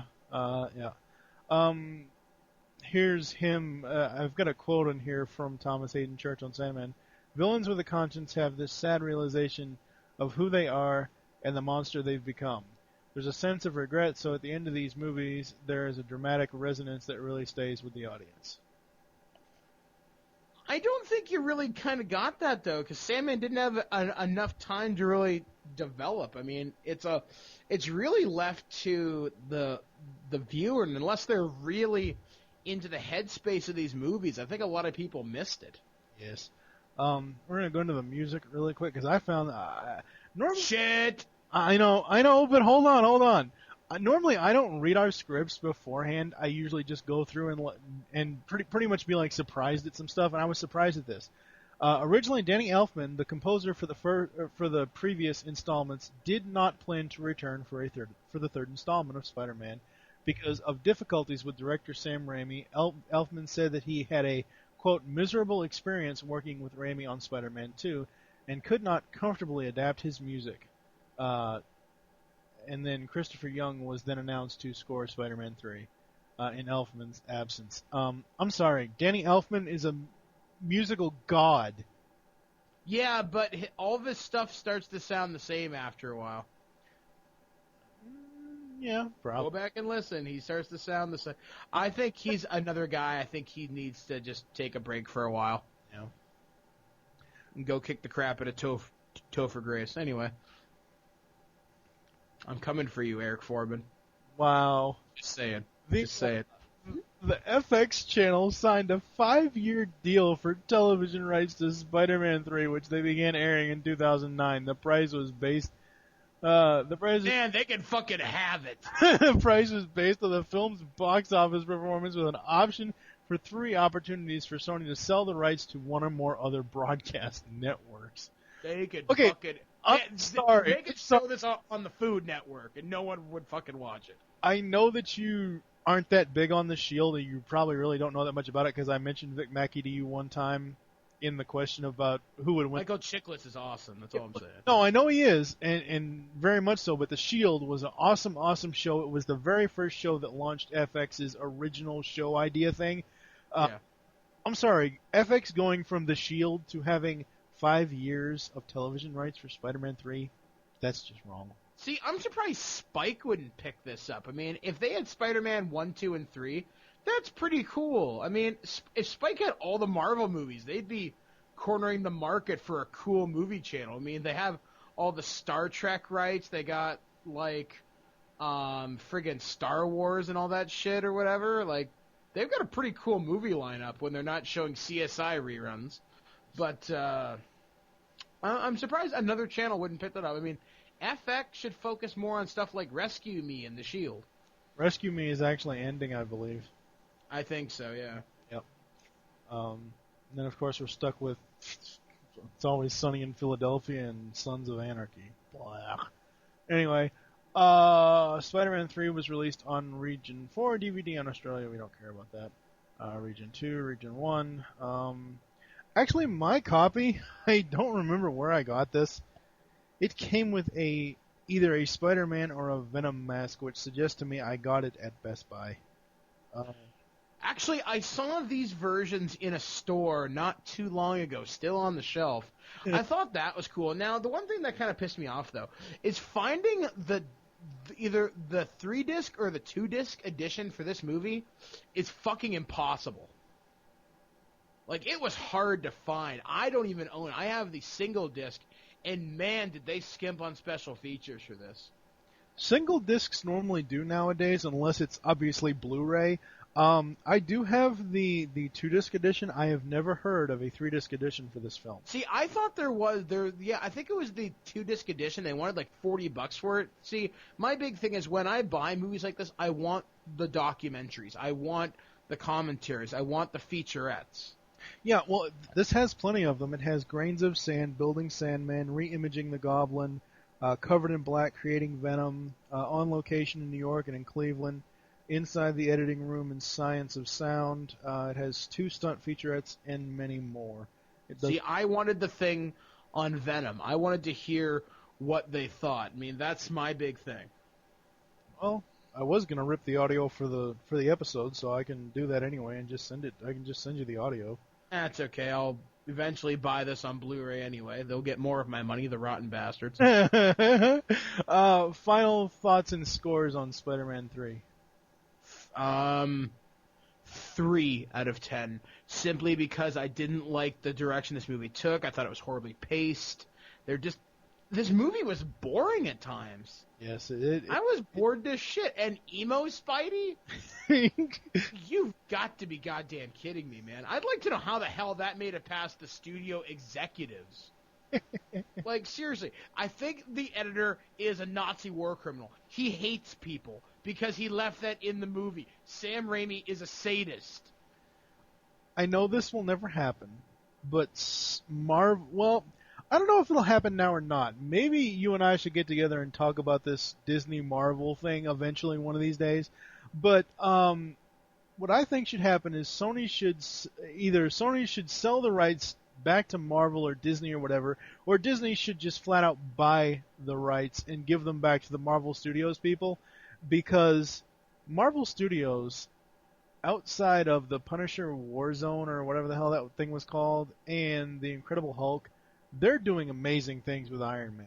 I don't think the Incredible Hulk was that bad, all things considered. I mean, I had a lot of fun with it. I just think they could have did more with it. And the Punisher Warzone was stupid fun. I mean, it was okay. Have you seen it? No, and I won't. Oh my God, there is one point, Mike, it is the best part in any movie ever committed to film. A guy jumps through the air and gets killed by a rocket launcher. It's worth it. One of my friends actually helped write that movie. He's credited with creating the character Looney Bin Jim, and that was Nick Santora of Prison Break. So, but then they took his script and raped it. But it's worth seeing, I think. I enjoyed it more than Spider-Man 3, but that being said, like I said, I do like aspects of Spider-Man 3. I think there were some decent moments in it, but overall, it was a huge letdown. I mean, I was expecting it to build on the success of Spider-Man 2. I wanted this to be the Dark Knight of the Spider-Man franchise. Oh yeah, very. And it seems to be big comic book movies peak at 2. Look, and for example, X-Men 2 was better than X-Men 1 and better than X-Men 3. Spider-Man number 2 was the best. The second Hulk movie is the best. The second Blade movie is the best. And so on and so forth. The only reason why I like Blade 3 was because of Jessica Biel. But anyway, that's a whole other story. Ryan Reynolds! Whatever. One thing, for me, I would give this... I would have to give this 2 scores because I like the stunts and the action. I would give that an 8 or a 9. But for the overall story and the plot and how the characters were used, I would give it a 4. Yeah, I'd have to agree with you. Yep. All right, well, we are going to go into the closing. We'll be right back. I am so high, I can hear heaven.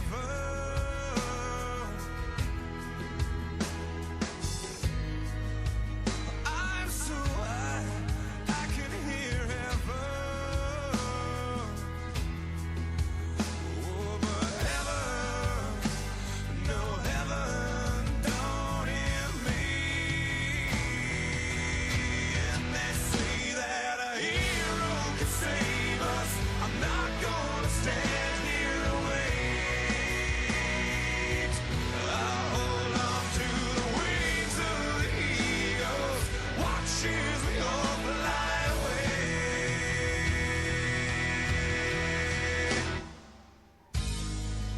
Someone told me love would all save us.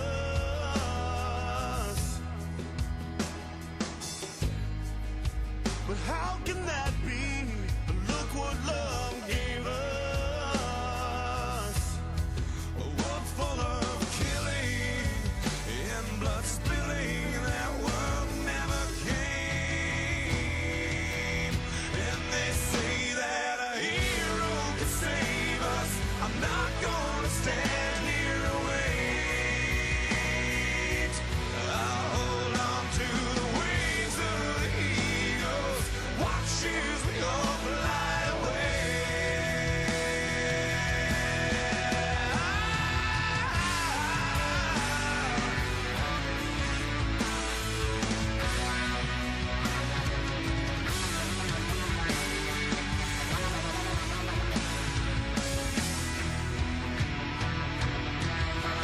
Now that the world isn't ending, it's love that I'm sending to you.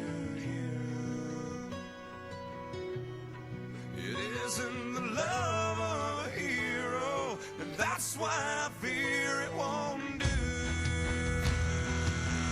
And they say that a hero can save us. I'm not gonna stand here and wait.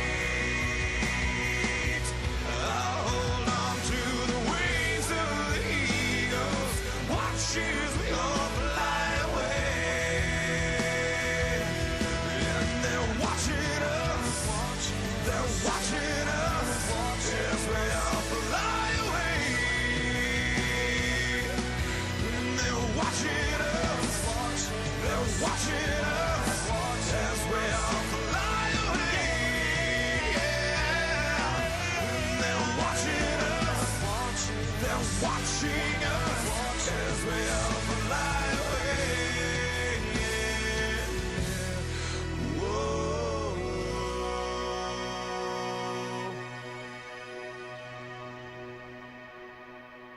So, Mike, do you have anything you want to plug here on MWire?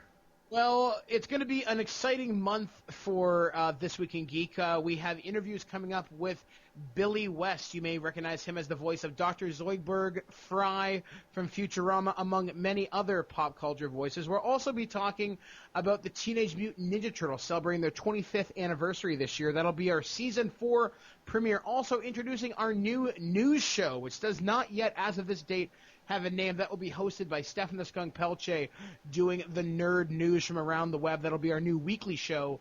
Also talking about Call of Cthulhu, H.P. Lovecraft, but also George A. Romero zombie films. And stay tuned in November for a huge special on Neon Genesis Evangelion with support from Funimation. That should be a fantastic episode. So that's what's coming up. Other than that, just listen to me on ScrewAttack.com, TheGameHeroes.com, And, of course, on Clear Channel Communications, 1150 AM WIMA. In Lima, Bumfuck, Ohio. Hey, I'm broadcast into 5 separate markets, man. I'm not saying against it, but yeah, until I heard you say that, I've never heard of that town before. But anyway, it's like 50,000. Yeah. Okay. So thank you for joining us here on Movie Week in Review. There are several ways you can get in contact with us or leave feedback for the show. The first is you can visit www.geekcastradio.com and find all the other GCRN podcasts there. Second is you can stop by www.predaconempire.com/cafespark. That is our forums. The third is you can leave the show feedback on iTunes. Please do this. We need reviews. We won't pay you, but you can still leave them for free. The fourth is you can visit the earth-2.net forums and find our threads for the shows in the self-promotion section there. And the fifth is the email address, which is gcrnmwire@gmail.com. We now have a voicemail line. Call us and leave us your thoughts on each episode. Be sure to say which show you're leaving the message for and, a screen name, nickname, whatever. Tell us who you are. The number is 502-526-5821. You can follow us on Twitter. The show name there is GCRNMwire. Mine is TFG1Mike. And what is your Twitter, sir? My Twitter is @BirdmanDodd or @ThisWeekInGeek.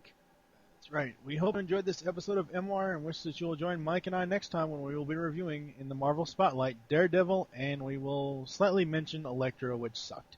For now, I am TFG1Mike with Mike the Birdman Dodd from This Week in Geek saying, live free or die hard. Saying in the immortal words of, this is what I was going to include with if Steve was going to be on the show. The immortal words of Buck Russell, Art Linkletter was right. Kids do say the goddamnedest things, and thank you for listening until next time. Yeah, I was going to say, insert abstruse fart here. Yep. See you later, folks.